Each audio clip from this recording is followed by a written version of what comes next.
服务员，您好，不好意思啊，我房卡忘带了，帮我开一下门吧。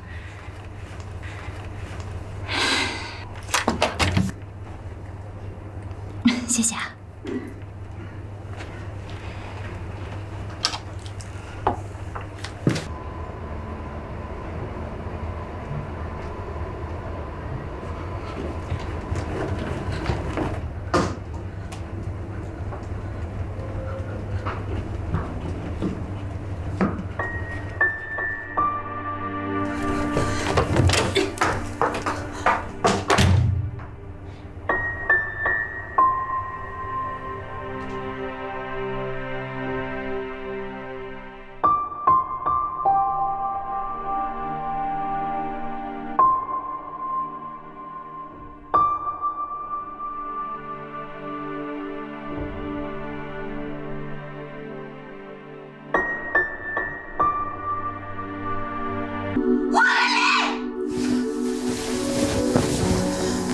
你们谁啊？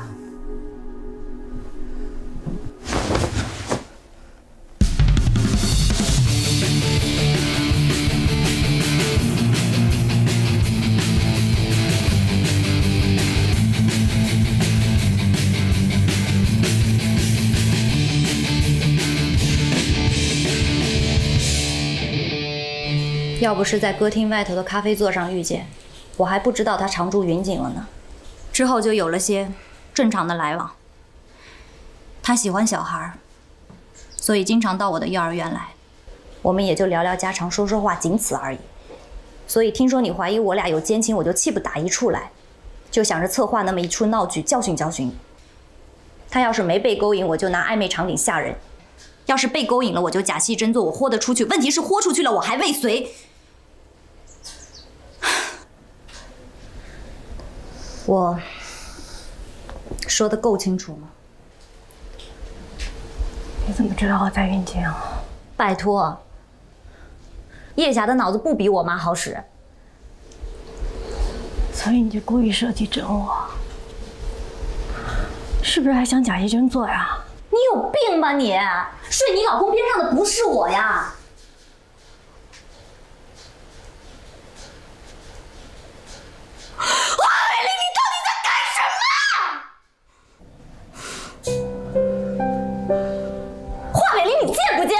你出来嫖娼你！说什么呢你？我怎么了？我说，你们有必要把话说这么难听？华丽，你才挣几个钱呀？啊，就开始保暖私淫欲了是吧？那你得问你自己，你这个当老婆的当得合不合格？能不讲话了吗？你们都别闹了，你们听我解释。解释个屁啊！都抓现行了还解释？信不信我报警？信不信我报警抓你们俩？对，报警，报警了才解气呢！你都给我闭嘴！把话说这么难听干嘛呀？什么嫖娼啊？我就是一个点歌的，我没这个服务。哼。那你们？对，是我自愿的，因为我喜欢他，我爱上他。华先生是个好人，他一直都很照顾我的生意，每回来都点我的包间，也不像别的客人，喝多了就爱动手动脚。相互熟了，我们私下也愿意坐在一起谈谈理想，聊聊天什么的。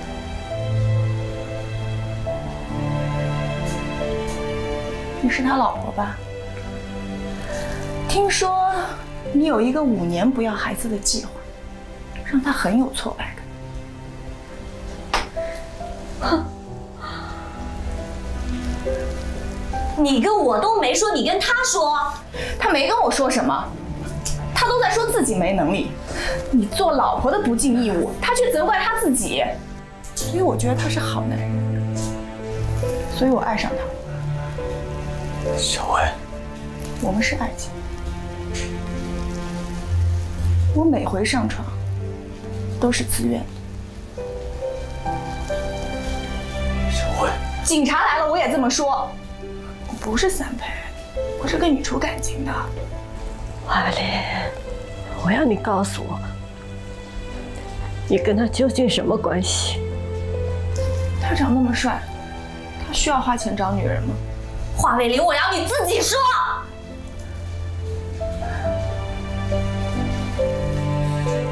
报警！必须报警！他不是做这个。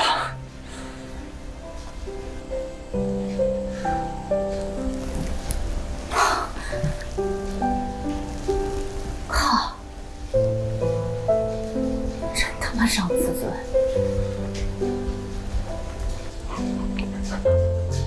华伟林，你真行！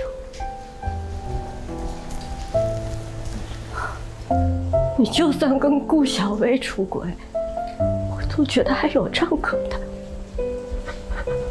现在让我手足无措，太让我心寒了。连搞个婚外情，你都搞得这么没品！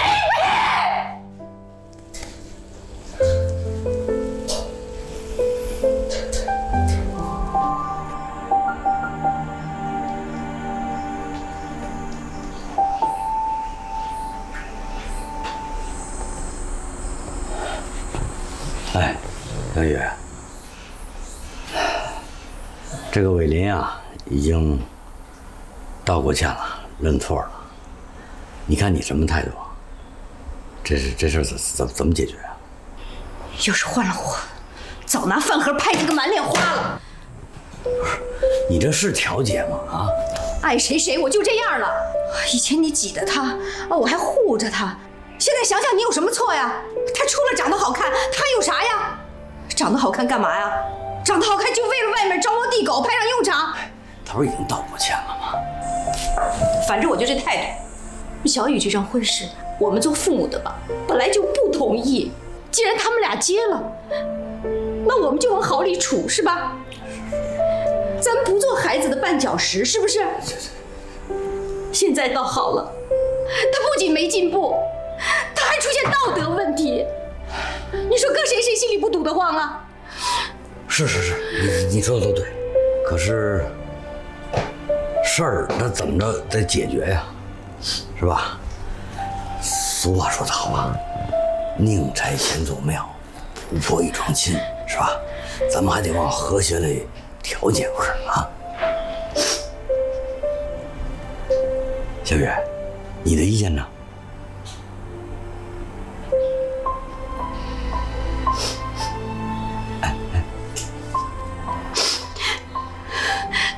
往河里调解行，那咱得亡羊补牢，咱得立规矩。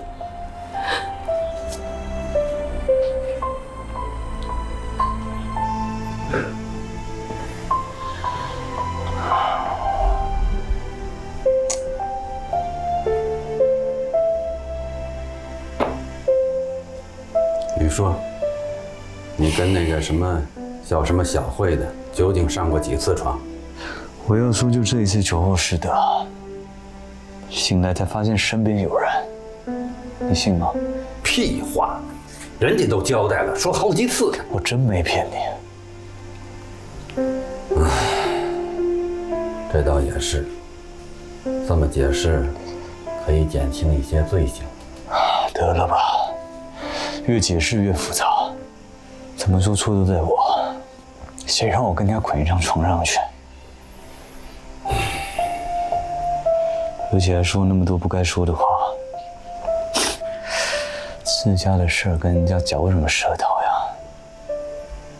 有什么委屈可道啊？还撒什么娇啊？我见我该让。你说那个叫什么小慧的也是啊，明明知道是苟且关系，还老给你打电话，你也是。要不就甭接电话，接了你还删记录。我可告诉你啊，犯罪人员毁尸灭迹的行为，往往就是公安部门破案的线索，你懂吗？我们就没打过电话，我删的是顾小薇的。沈宇不喜欢我们来往，所以，算了，关键又不在这上。这让人揪了小辫子，以后再想抬头，那就难了。你这日子不好过呀。要不，你就学学你妈，干脆呀跟人跑了得了。你是我爸吗？你出的什么招呀？那你说怎么办呢？啊？错都在我，就算抬不起头，也得认了。你呀，你呀。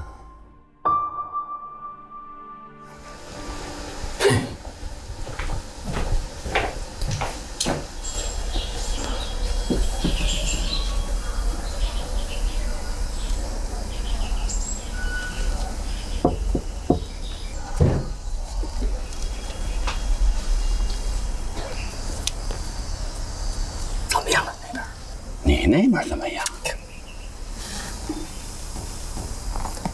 找事惹太主才是关键，知道吗？我跟你说，这老二啊，在我那个欲擒故纵的试探之下，表现出来最真实的态度，那真是后悔莫及，痛定思痛。我告诉你啊，伟林太主诚恳了，这事儿才有调解的可能。我媳妇儿草拟了一份家庭管理制度，待会儿让你儿子别矫情，踏踏实实把字签了，咱们就算调解成功。关键在态度，明白吗？家庭管理条例第6条，男方的经济情况必须透明，包括单位配给的公款支出、业务招待费怎么用。用在哪里，要如实说明。家庭管理条例第7条，作息时间要固定，即便有工作上的应酬，也必须在晚上10点之前回家。家庭管理条例第8条，男方与异性的电话联系必须透明，未经许可，不得有删除通话记录（括弧包括短信的行为）。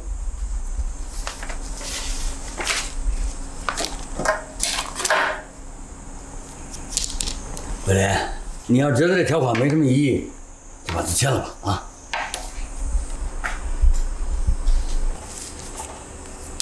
不用想就可以签吗？太草率了吧？不是玉玉，我们对他都进行了严厉的批评，他的态度非常虚心，是不是？这俗话说得好嘛，子不教，父之过。你看，发生了这么多问题，我这当父亲的也是难辞其咎的，是吧？因为我的世界观和人生观它就不端正，还有过令人发指的罪行，所以导致了下一代在道德体系上缺乏认识。爸，别玩这招了，行吗？这不是我要的，我不要什么条例，简单粗暴的套我枷锁有什么用啊？那你说怎么办呢？我不知道，我们俩回省城自己解决。哎，小雨，这是我们俩自己的事儿，我不想任何人参与。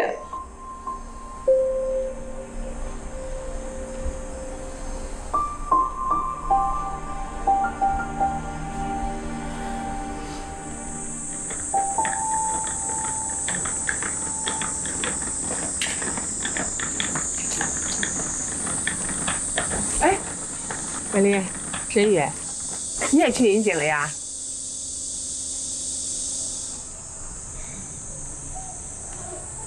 您怎么在这儿啊？哦，我等他呀。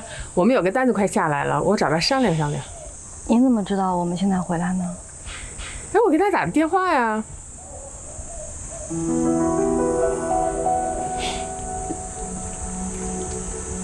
一直在一起，我怎么不知道啊？有什么电话不能当着我面打，必须要瞒着我呢？必须得背着我打。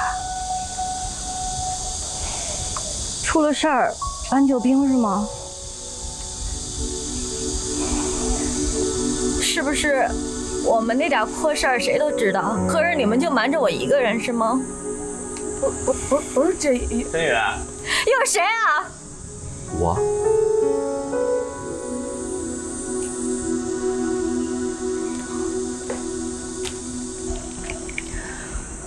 陈老师，你好，你好。我就是路过，然后看见你们这儿有点争执。没什么，不好意思啊。没关系，没关系。怎么了？啊？我们俩自己的事情，跟您没关系。哦，对，没关系。那个等你们的事儿处理完了，你去找一下方校长，啊。怎么了？没什么，就是方校长说啊，等你这个硕士学位拿到以后，西区那套一居室分给你们。哎呀，这有争议啊，搁置，实在搁置不了就速战速决啊。哎，最关键的啊，是你那个抓紧把毕业论文写完了交给我。那你们聊啊。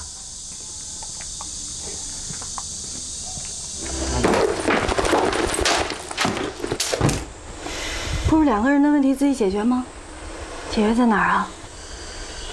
事照做，班照上。你这是解决问题的态度吗？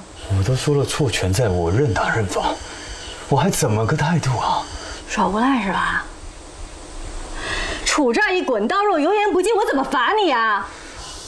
那要怎么样？你说句话，你说什么我都任性不了。我要你说，我都说了错全在我。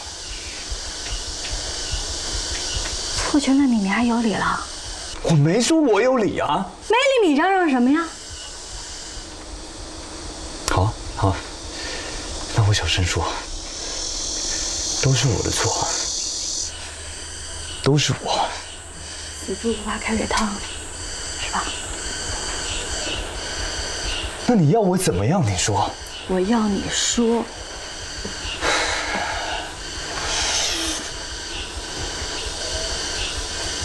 说话。说话。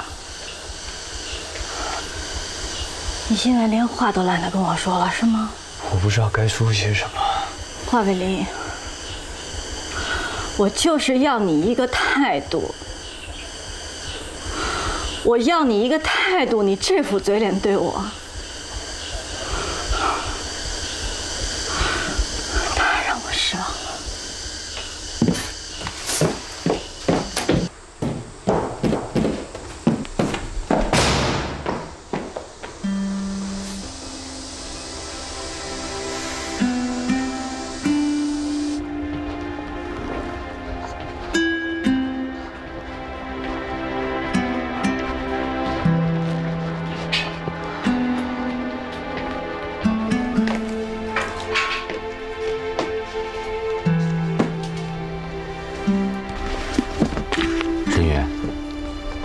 魏老师，论文我正在赶，明后天应该就能交了。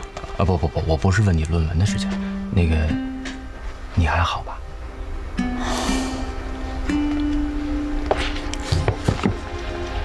特别想发一个巨大的火，但是觉着怎么发点都不对。那什么，我多说两句，你别介意啊。就是很多情况下啊，这所谓外遇，就是想寻找到一个宣泄的窗口。我站在男人角度上给你分析一下啊，这个男人呐，这个通常不愿意把工作中遇到的压力带回家，尤其是这样的心情不愿意和老婆讲，那怎么办呢？那就去找一个外人说上一说，也不会导致什么后果嘛。还没后果呢。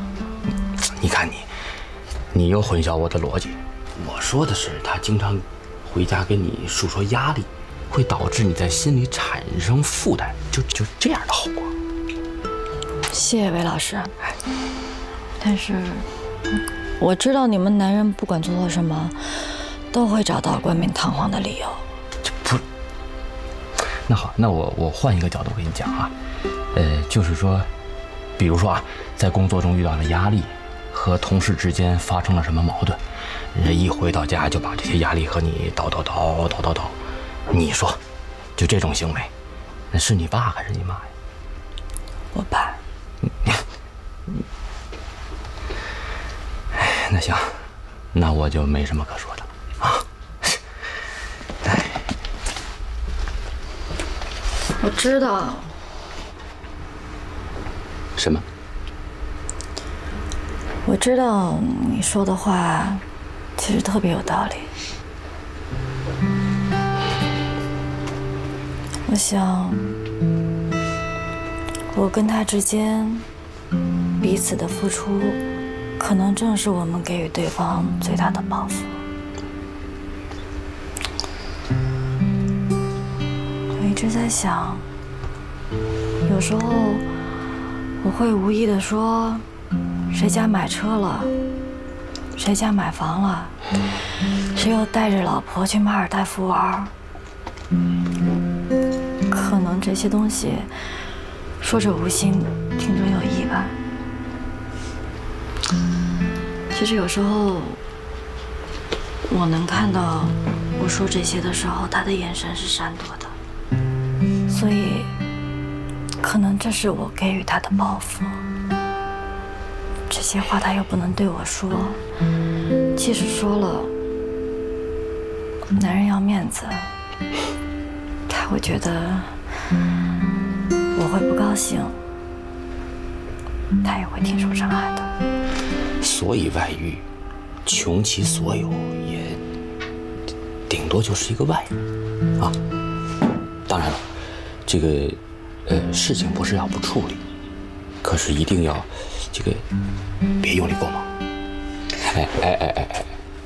你得自己考虑。为什么呢？因为说到最终，我也是一个外人，所以你得自己考虑。要么选择原谅，要么选择追打到底。反正一面是厚德载物，一面呢是快意恩仇。对于自己而言啊，这个啊都没错。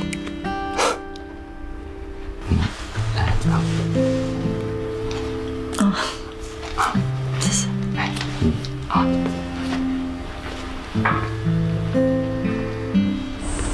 我跟你说啊，这就好比你处理你那个前女友的电话，你怕那个沈宇不高兴了，就把电话给删了，结果呢反倒成了把柄。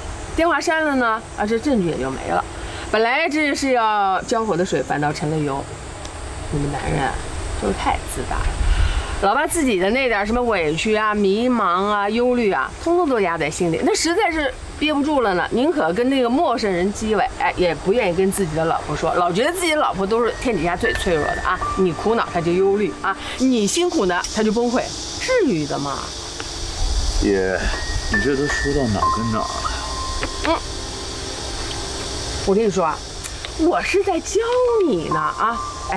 你就这么跟沈宇说啊，是那个叫什么小慧对不对？这一听多半也是个假名。就说你跟他在一起啊，你是找他，宣泄压力的工具，怎么样？可是你这逻辑，男人出轨都是源自于家庭的压力，你不觉得这有点太猥琐了吗？我不是让你把这个责任一层一层的往外推吗？这不是老祖宗留给我们的智慧吗？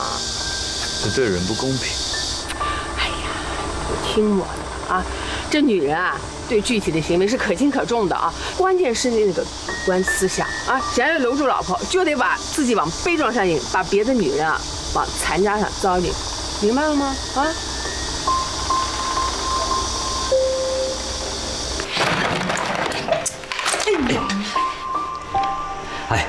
他们出的什么单口你不知道，你这哪句话说错了，这不添乱吗？你这合着电话都不能打了啊？做父母的问问情况，那有什么对不对的呀？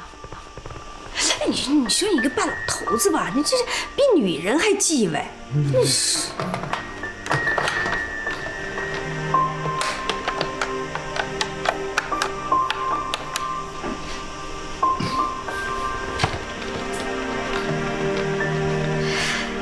哎，小雨，什么事儿啊，妈？没什么事儿，我就是想问问你怎么样。哎，我没别的意思啊。我知道你什么意思，没事了。夫妻之间嘛，本来就应该多一点体谅，少一点计较的。况且，北林已经跟我道歉了，不要再没结没完的，就是我的错了。哦，那你就是原谅他了呗？外遇嘛，本来就是宣泄的窗口。我要再得理不饶人的话，没准就真把他推到别人那边去了。啊，那是，哎，那我们就放心了。啊，挂了。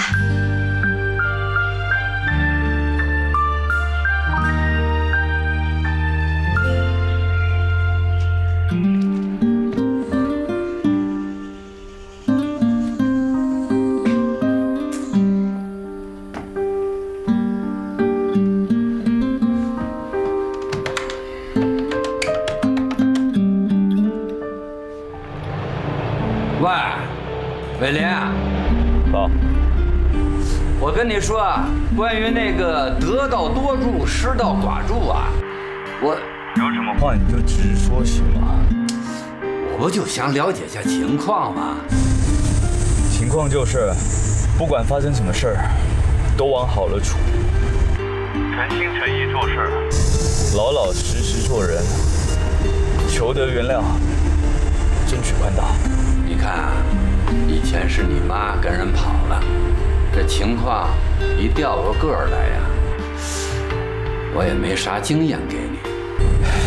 不用你教，我跟沈玉从小到大的，不管发生什么事儿，最后总是能解决的吧。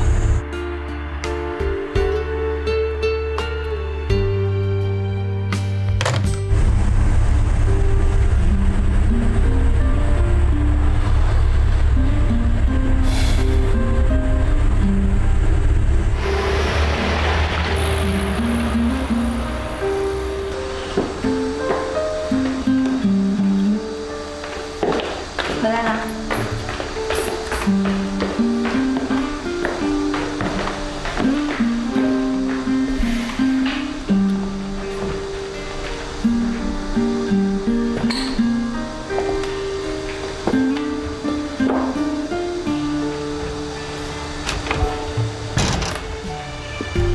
回来啦。一会儿去学校食堂吃吧，楼道里不让生火了。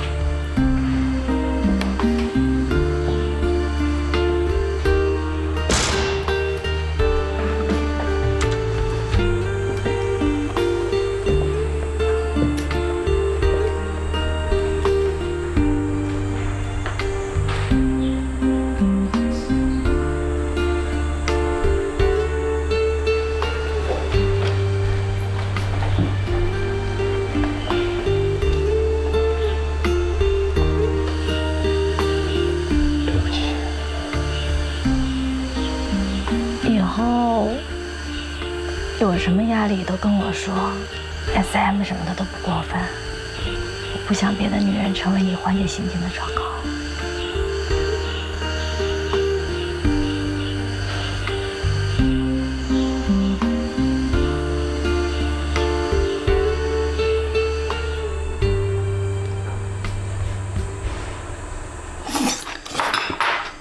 哎，分析分析，什么意思？是不是想和呀？我听老二这意思啊，是幡然悔悟，重新做人，那态度非常积极。那小雨那话什么意思？得理不让人，那不真把华伟林往别人怀里推吗？他主要不想没结为完。雨雨那孩子还是懂事儿的，是吧？你儿子跟别人不三不四的，我们家小雨还得忍气吞声是吧？哎呀，话不能这么说嘛，是吧？怎么说呀？你儿子搞破鞋，光荣啊！就是。小雨的心情我也能理解。我们小雨说了，要多体谅，少计较。这老公出轨了，她还要体谅，还不能计较。受了丈夫的气吧，她还得忍着，还得怕丈夫不高兴。你说这孩子得受多大的委屈啊！我们小雨要是得理不饶人了吧，你们家老二就得往别人怀里钻是吧？这看就不是什么好东西。你这不是断章取义吗？我说的是。我们家伟林怎么就不是好东西了啊？哟，干嘛呀？黄建平，你别来劲啊！怎么了？你说你老婆偷野汉子，你儿子搞破鞋，你说你还跟我们这儿装知识分子？你说你们家这点事儿，你哪样管好了？石元超，我可警告你啊，打人别打脸。我打了。嘿，这饭我还不吃了。滚蛋！你。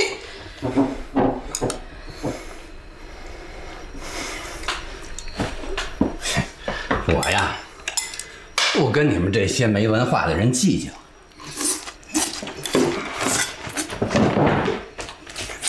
自个儿吃。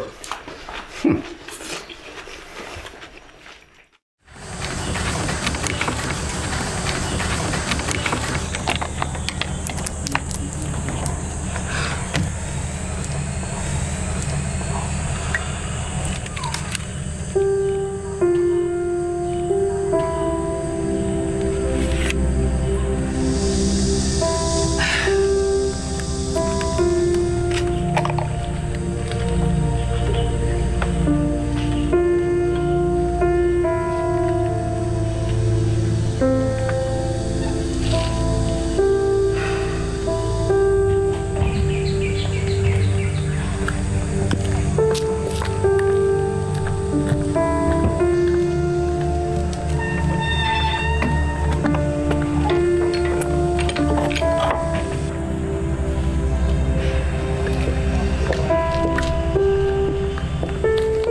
小薇，那天在医院里，我不该冲你发火。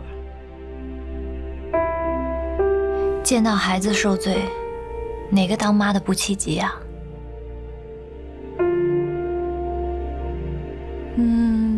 需要帮忙吗？你帮我的已经够多了。要没你的话，家长们不见得赔了钱就罢休呢。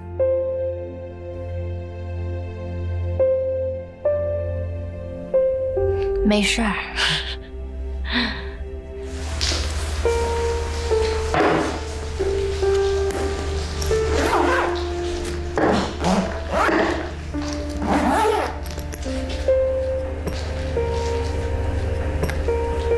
晨晨呢？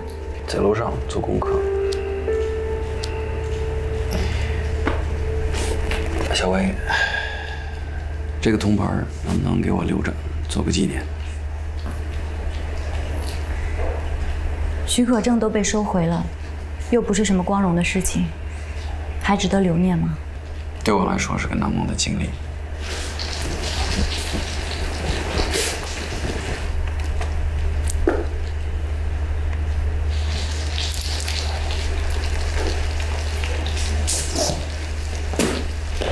什么时候走啊？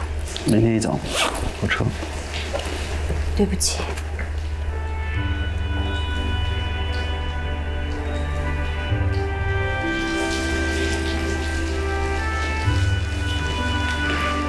小薇，我想告诉你，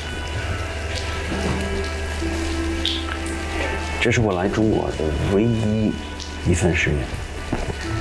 不管怎么说，你给了我一个新的人生，一个新的开始，我应该谢谢你。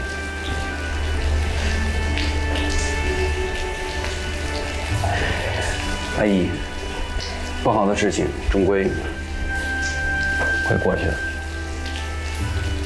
谁都不会就这样结束，会好起来的，都可以重新开始。来。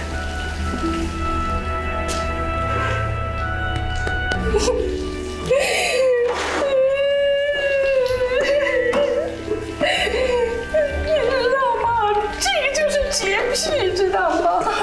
那个扁豆它就应该绿油油的，否则我看不舒服。结果我舒服了，孩子们都中毒了。我这个人啊，就是一个破烂命，他满身都是太太的毛病。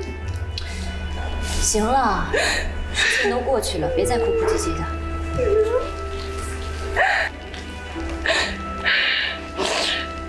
现在曹操要走了，我也不怕说出来了。其实我特害怕你跟他好，就因为他是外国人，身上还有毛。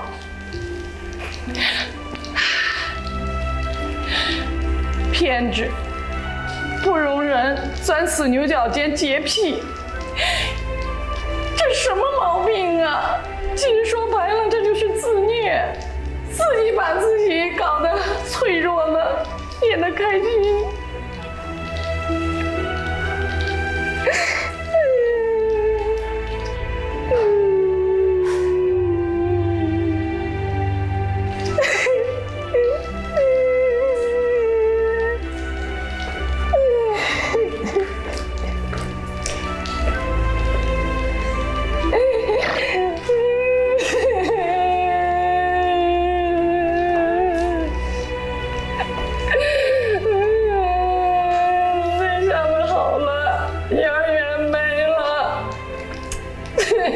都是我害的。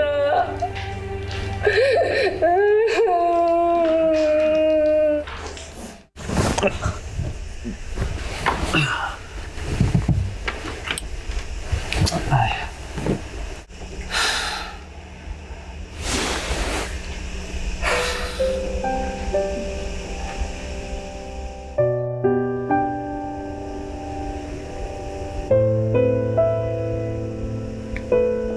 想知道你跟那个姑娘，你再这么说，我真跟你急了。跟我急？华伟林，你说你要跟我急吗？这事儿我还真得跟你掰扯清楚了。我哪句话说错了，哪句话让你不舒服了，你要跟我急？你跟别的女人上床当老婆的一句话都不能说吗？够了！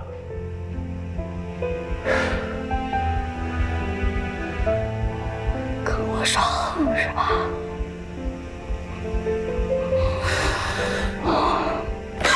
华美玲，你打死我呀你！啊！有本事你打死我！你打死我！你打死我！你打死我！你打死我呀你！啊！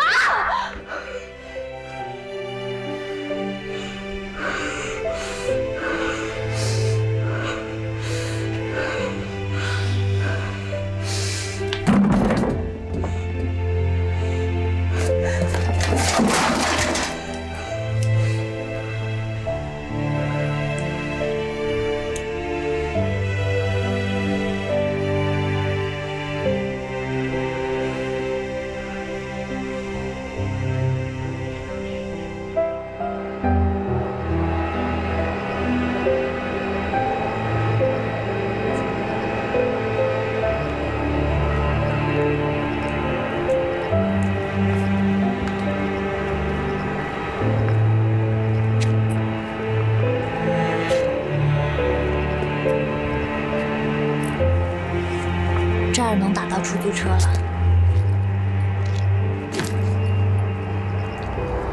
我们先回去了，我怕一会儿看你上车，我会舍不得，就不让你走了。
执照也吊销了，钱也都赔光了，这日子怎么办呢？以后不知道。哎呀，我真是作孽呀！不是你作孽，是我。谁让我鬼迷心窍的要去斗神宇？该在岗的时候擅离职守。人家的老公，我起什么劲儿啊？真不知道怎么想。这里是顾小薇家吗？我是顾小薇。这是您的快递。哦。哪来的？老朱的。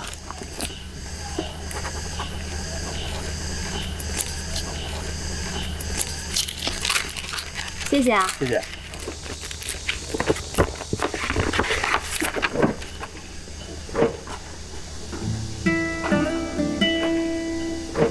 支票。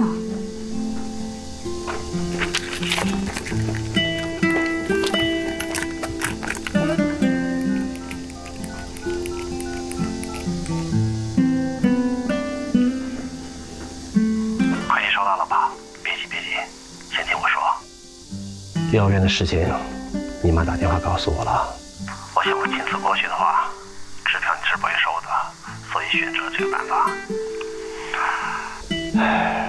小薇，你需要这笔钱就别拒绝我好吗？快递里还有张字条，我给你介绍我一个做能源的关系，我想让汽车时代开加油站，或许是个不错的营生，你考虑考虑。好了，我去上班了，改天再聊。不是，哎。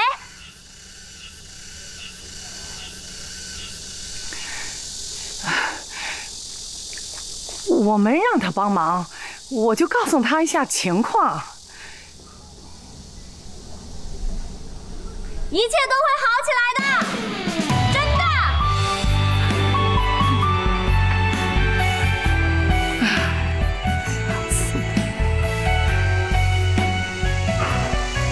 一切都会好起来。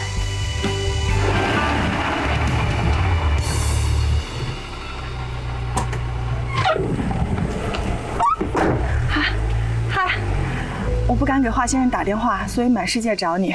还好你在云锦有点名气。你想干什么？我那天骗了你们，我干过3陪，所以害怕了。栽赃了华先生。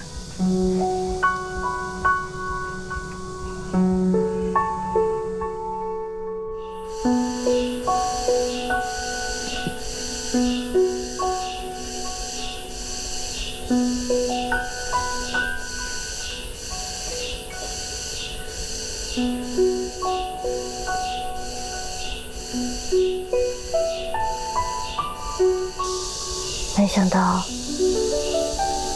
我们会走到这个地步。我就是个二货，一根筋拧上就会歇斯底里的二货，真的。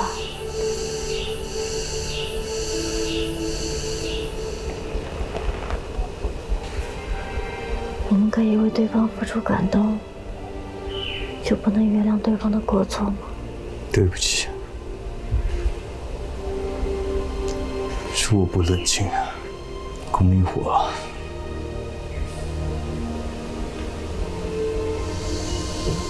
北林，你是我的初恋，这种爱情是有洁癖的，容不下一点污点。沈宇，我告诉你实话吧，我跟那个小慧没发生过任何事。那天我喝多了，可能是他把我送到酒店房间去。我真的是醒来之后才发现他在边上。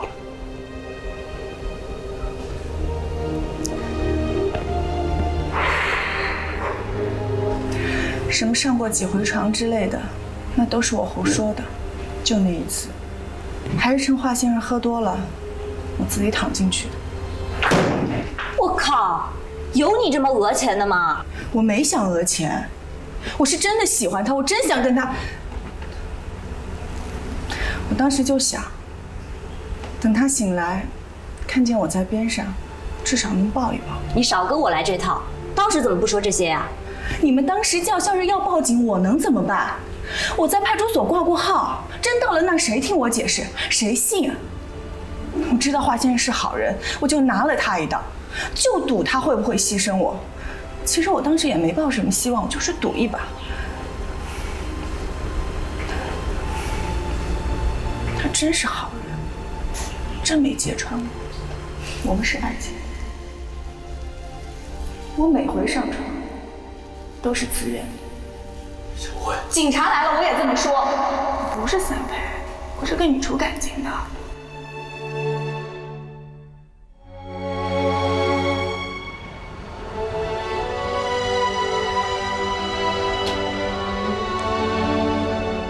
你是说，你怕我们真的报了警，他会有麻烦，所以他捏着你也认，认了也就洗不清了，对吗？他们背井离乡，也挺不容易的。真是个大好人。行了吧，我挺后悔的。家里那些事都是隐私，我跟他说什么？你没错，男人嘛，都不愿意把压力带回家，所以很多心情不能跟老婆讲，只能对外认诉，是吧？对不起。所以你委屈了。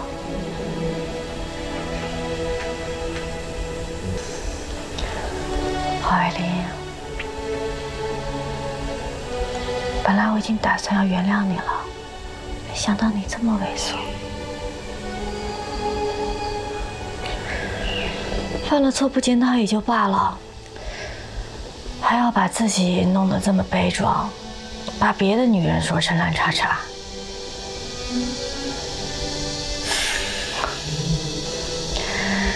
顺理成章嘛，男人有外遇，都是因为家庭压力太大逼的，外遇都是死乞白赖的，非要缠着你，责任一层一层往外扒，最后错的都是别人。你太智慧了。不管你信不信，这些都是真的。你知道那种感觉吗？有时候会故意点合唱的歌，唱着唱着就把头靠在他肩上，还会伴着音乐跳跳舞，不是讨好客人，是真的喜欢。趁着醉了，还会在他的衬衣上留下一个唇印，幻想着他第二天换衣服看见了会记起我。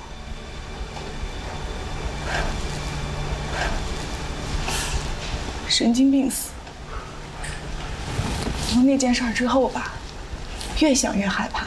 我觉得华先生挺好的一个人，别夫妻关系因为我给破坏了，所以我觉得我得把这个情况说出来。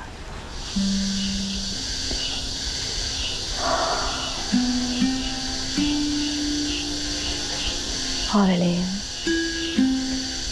真的没必要这样。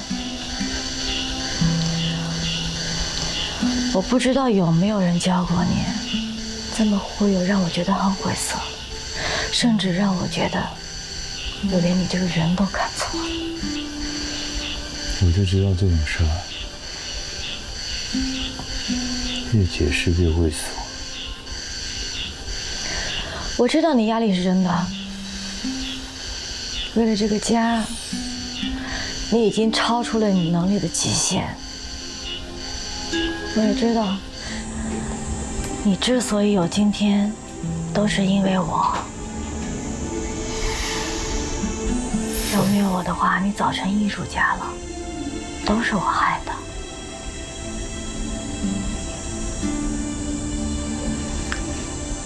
深远，你有压力，我没有吗？这些枷锁也是我的压力。每次想到这些，我都会惶惶不安，怕你委屈，怕你怨我。所以一吵架，我都会本能地告诉自己，根源在我，是我害得他失掉前程，虎落平阳的。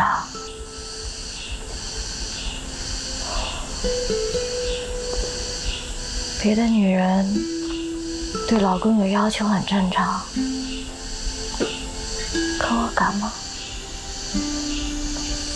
我不敢。生活过得再紧巴，我也要故作轻松。我怕你觉得我计较，你不舒服，我也会觉得压力很大。这些年我承受到现在，难道我不委屈吗？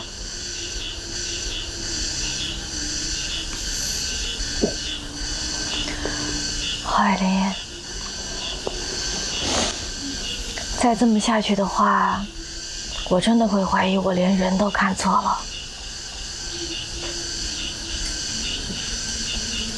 我们离婚吧。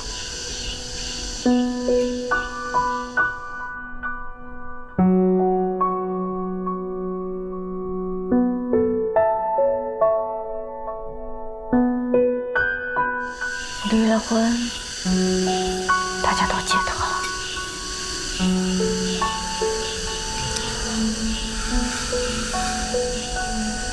好吧，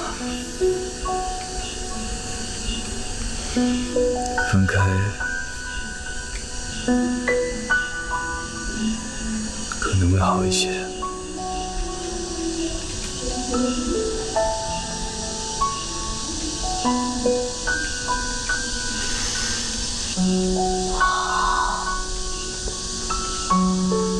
你够狠，咱们说话算话。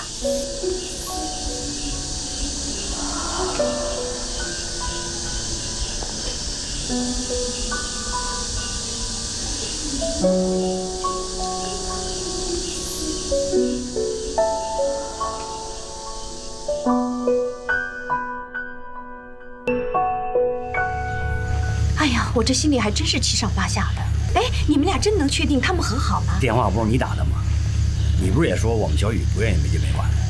老二在电话里的态度非常端正，是吧？我觉得应该没问题。我觉得这没问题。这回我们组团的宗旨就是对对方比你好，遏制矛盾滋生发芽。尤其是你们俩不明拱火，只能安慰。哎呦，你也好不到哪儿去，别说我们俩哈，一句话不对付你就跳脚。哎，小雨、伟林都来了啊？过来看看你们。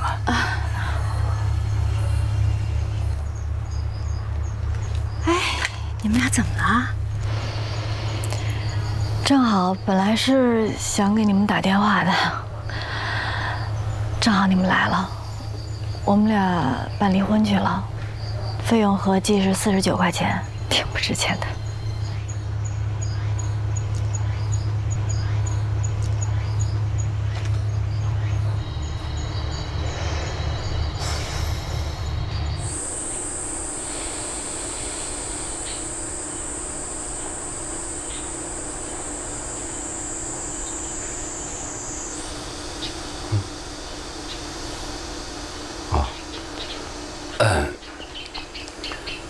这都别说了，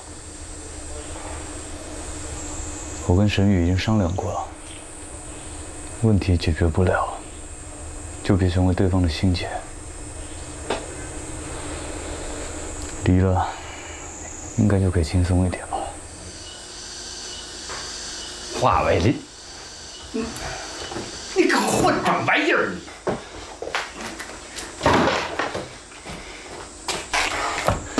我让你胡说，你看看。爸，您别打了。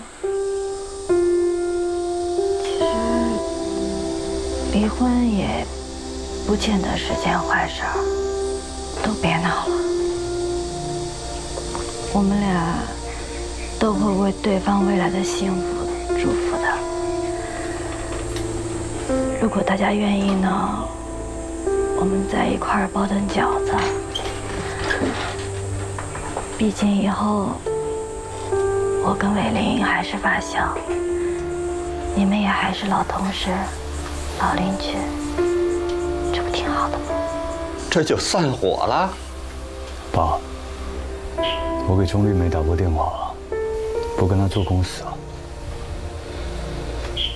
太浮夸，不适合我。我跟你回云锦。你说你们吧，这也是不理智啊！挺好一套房子，明年到手。你说你这一离婚，哎呀，方校长就算是再想照顾你，也不可能顶着一堆结婚的跟你一单身。陆老师，您就别骂我了。好，我懂，你们自己的事儿嘛，啊。哎，这个再说多了也招人不爱听。但是有句话真得说说，小雨，你真得想想，你可别后悔。这离婚呀，不是俩人的事儿啊。可不是吗？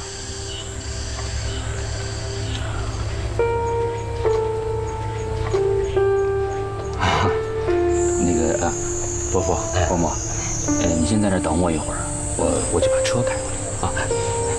谢谢你啊，魏老师。啊，不用，还送他。您千万别这么说，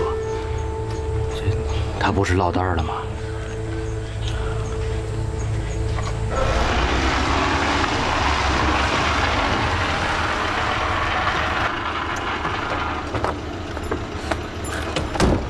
沈宇，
走了。华美丽，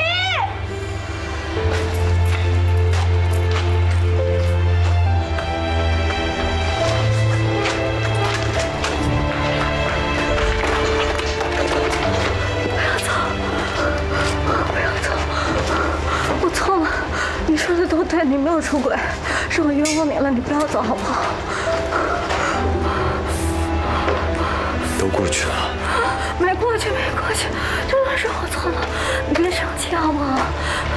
真的是我错了，原谅我。谁都没有错，沈宇。离婚前我想挺多的，我是对自己失望。你挺好的，真的挺好的，是我错了。可你一直在不安。对，从头到尾都在不安。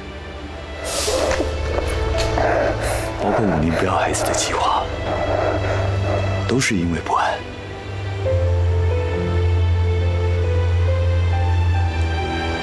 是我不够格，我没有做丈夫的能力，我唯一能给你的就是我自己，所以让你更害怕，所以让你更不安。我说过，男人不能逃避啊，我做不到。力不从心，让你对生活更害怕，所以不安。华美丽，我们都为彼此付出感动，为什么不能原谅？可能感动才是最大的包袱吧。我害怕在我嘴里出现消极的声音，怕说出兑现不了的话，触碰你让你害怕。我是有感受的，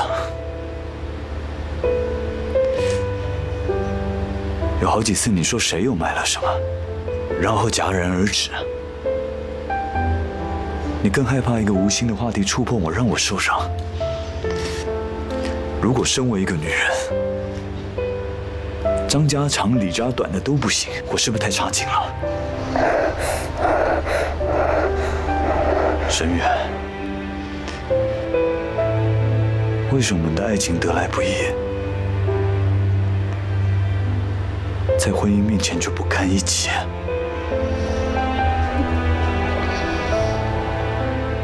或许婚姻远不如我们想象的简单，分开也好，